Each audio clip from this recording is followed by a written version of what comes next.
अरे माँ, ये सब क्या करने लगी आप सुबह सुबह?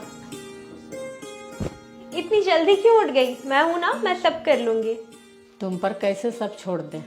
अब ये घर तो मेरा भी है ना, तो मुझे ही सीखने दीजिए। और मुझे कोई दिक्कत होगी तो मैं आपसे पूछ लिया करूंगी। ठीक है, जाइए आराम कीजिए। बेटा थोड़ा आराम कर लो। घर में तो 8 बजे उठती थी, इतने जल्दी क्यों उठ गई? 8 बजे उठती थी जब कोई जिम्मेदारी नहीं थी, वो वहाँ का नियम था। यहाँ 6 बजे उठती हूँ, यहाँ का नियम कर रही हूँ। इसमें क्या है? आप जाइए, रेस्ट कीजिए, मैं सब कर लूंगी।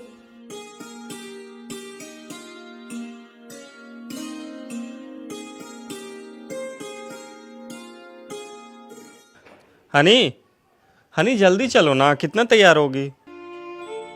अरे ये क्या, तुम अब तक तैयार नहीं हुई? पार्टी में काफी लेट हो रहे हैं हम लोग। अजी ऐसा कीजिए ना, आप अकेले ही जाइए पार्टी में। क्यों भाई, क्या हो गया? सुबह तक तो पार्टी में जाने के लिए खूब उछल रही थी। अरे इतनी हाई फाई पार्टी किसी किसी को नसीब होती है। हाँ, पर माँ भी तो किसी किसी को नसीब होती है ना।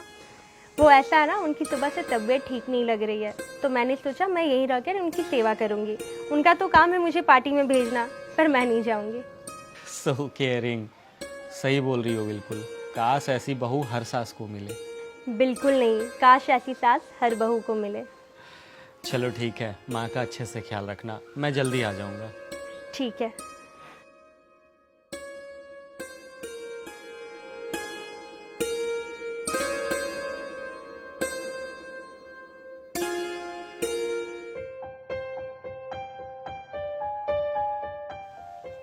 क्यों हनी, क्या हुआ?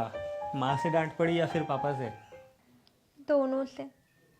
ओह, वैसे अच्छा है, कभी कभी होना भी चाहिए। लेकिन अब तो तुम उनसे बात भी नहीं करोगे? क्यों नहीं करूंगी? हाँ, मेरे माँ पापा मुझे नहीं डांटते थे क्या? और ये सिर्फ आपके माँ पापा नहीं, बल्कि मेरे भी है। हनी, तुम्हें जब भी माँ पापा डांटते हैं तुम उनकी बातों का बुरा क्यों नहीं मानती हो? कभी भी मेरा कान नहीं भरती हो, कभी भी उनकी बुराई नहीं करती हो, कुछ उल्टा पुल्टा नहीं कहती हो उनके बारे में। क्या तुम्हें कोई माँ पापा से शिकायत नहीं होती है कभी, जैसा कि अक्सर तुमसे होता है उन्हें? माँ पापा से क्या शिकायत? अगर मुझे कोई दिक्कत होगी तो आप हो ना, और उनकी बातों का कभी बुरा भी नहीं मानना चाहिए। अगर माँ पापा को कुछ बुरा लगा है तो वो हमें ही सुनाएंगे ना, किसी और को तो नहीं। तो ये सारी बातें मैं आपको क्यों बताऊं, आपको भी परेशान क्यों करूं? मुझे इतनी समझ तो है ना कि आपको क्या बताना है और क्या नहीं।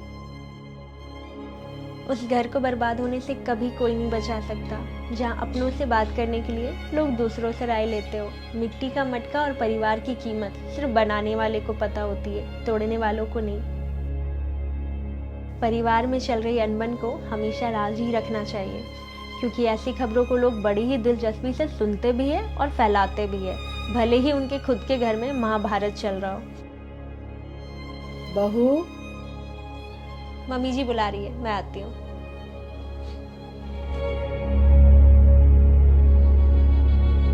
एक अच्छी बहू बनिए। अगर आप अपने सास ससुर को माँ बाप समझेंगे, तभी तो वो आपको अपनी बेटी समझेंगे। और परिवार को हमेशा जोड़े रखने की कोशिश कीजिए, तोड़ने का नहीं।